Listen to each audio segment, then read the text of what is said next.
រឿងទុំទាវនិពន្ធដោយភិក្ខុងួនសោមតាក់តែងឡើងជាបទកាព្យ7នៅឆ្នាំ1915ការសង្ខេបរឿងទុំទាវដំណើររឿងបានចាប់ផ្ដើមដោយរៀបរាប់ពីតួអង្គទុំដែលជាកូនប្រុសរបស់ស្ត្រីមេម៉ាយម្នាក់រស់នៅស្រុកបាភ្នំខេត្តព្រៃវែង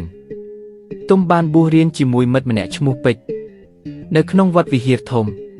អ្នកទាំងពីរមានចំណេះខាងធ្វើតោកលោកដោយឡែកទុំមានរូបស្រស់សង្ហាព្រមទាំងមានសម្លេងយ៉ាងពីរោះចេះទាំងមន្តអាគម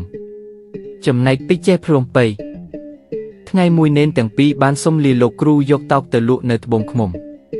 លោកគ្រូក៏អនុញ្ញាតដោយផ្តែផ្ដាំឲ្យចេះរក្សាតម្លៃខ្លួនជាសង្ឃមកដល់ត្បូងឃ្មុំអ្នកស្រុកពេញចិត្តនឹងទុំយ៉ាងខ្លាំងព្រោះទុំស្មូតបានពីរោះធ្វើឲ្យអ្នកស្រុកត្បូងឃ្មុំផ្អើលឈូច្រមុះស្ដាប់នាងណូជាភីលៀងរបស់នាងទាវ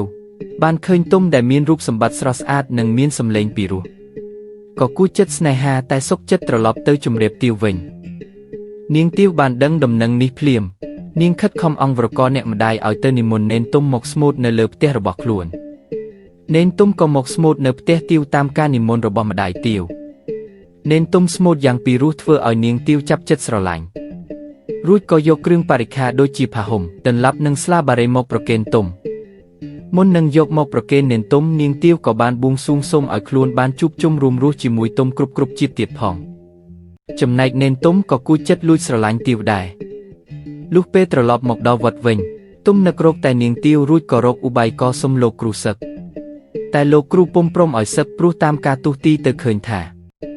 បើទុំសឹកក្នុងខែបុស្សនឹងត្រូវមានគ្រោះរហូតបាត់បង់ជីវិតតែបើសិនជាសឹកខែពិសាខវិញនឹងត្រូវបានធ្វើជាអ្នកធំប៉ុន្តែទុំមិនបានស្ដាប់តាមការហាម5នេះទេផ្ទុយទៅវិញទុំព្យាយាមឲ្យម្ដាយជួយអង្វរលោកគ្រូឲ្យខ្លួនបានសឹកតាមបំណងតែមិនបានសម្រេចឡើយទីបំផុតទុំក៏សម្រេចចិត្តលួចសឹកតែម្នាក់ឯងដោយចោទថាសេចក្តីស្នេហានេះបណ្ដាលមកពីកម្មរួចទុំក៏សឹកក្នុងព្រៃក្បែរដំបូកហើយប្រញាប់ប្រញាល់បបួលពេជ្រវិលទៅត្បូងឃ្មុំវិញ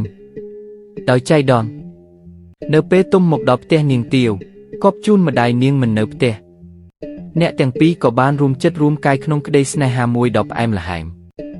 ក្រោយមកអរជូនជាជើហ្វាយខេត្តត្បូងឃ្មុំនិងភរិយាបានចូលមកស្ដីដណ្ដឹងនាងទាវឲ្យទៅមើលងួនជាកូនប្រុសរបស់ខ្លួន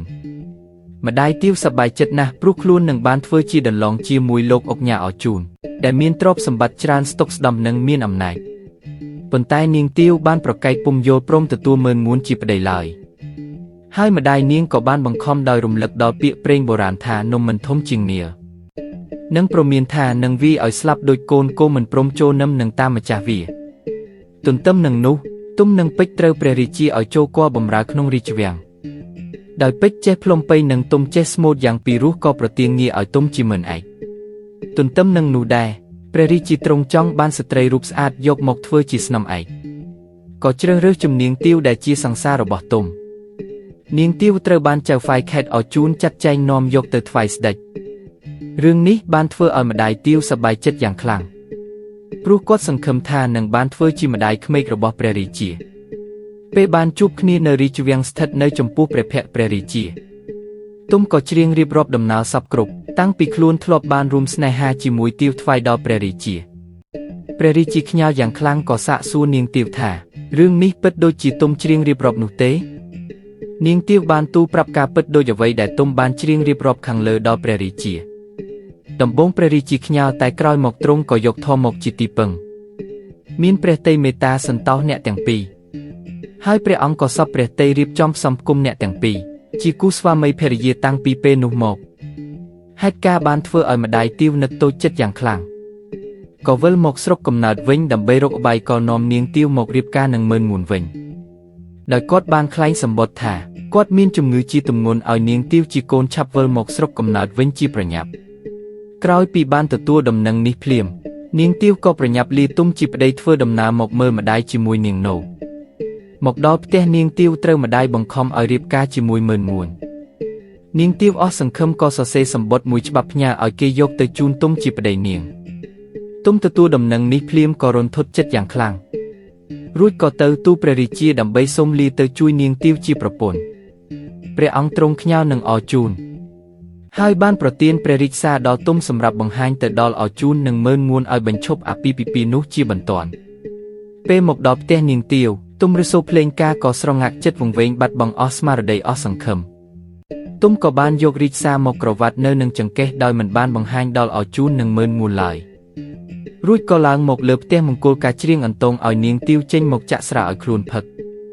ពេលផឹកស្រាស្រវឹងទុំក៏ប្រគៀកប្រអប់នាងទាវដែលជាប្រពន្ធខ្លួននៅចំពោះមុខភ្ញៀវជាហេតុធ្វើឲ្យម្ដាយទាវខឹងច្រឡោតក៏ឲ្យអរជូនយកទុំទៅសម្លាប់ទុំក៏ត្រូវអរជូននិងបាក់ពួកយកទៅសម្លាប់ចោលក្រោមពោតជើងខាលកាលបើដឹងថាប្តីខ្លួនត្រូវគេសម្លាប់ដូចនេះនាងទាវក៏នាំនាងនោទៅតាមរកទុំឃើញខ្មោចទុំហើយក៏នាំគ្នាសម្លាប់ខ្លួននឹងកាំបិតស្លាប់ទាំងពីរនាក់នៅលើសាកសពទុំពេជ្របានយកដំណឹងនេះមកថ្វាយព្រះរាជាបន្ទាន់ព្រះអង្គទ្រង់ជ្រាបហើយទ្រង់ខ្ញល់យ៉ាងខ្លាំងទ្រង់ប្រជុំអស់សព្វមុខមន្ត្រីរួចក៏យាងទៅជំនុំជម្រះក្តីនេះដោយតម្រូវឲ្យរស់ក្បាលទាំងរស់ចំពោះពួកអរជូននិងម្ដាយទាវចំណែកអ្នកត្បូងឃ្មុំវិញត្រូវបញ្ចូលជាអ្នកងារទាំងអស់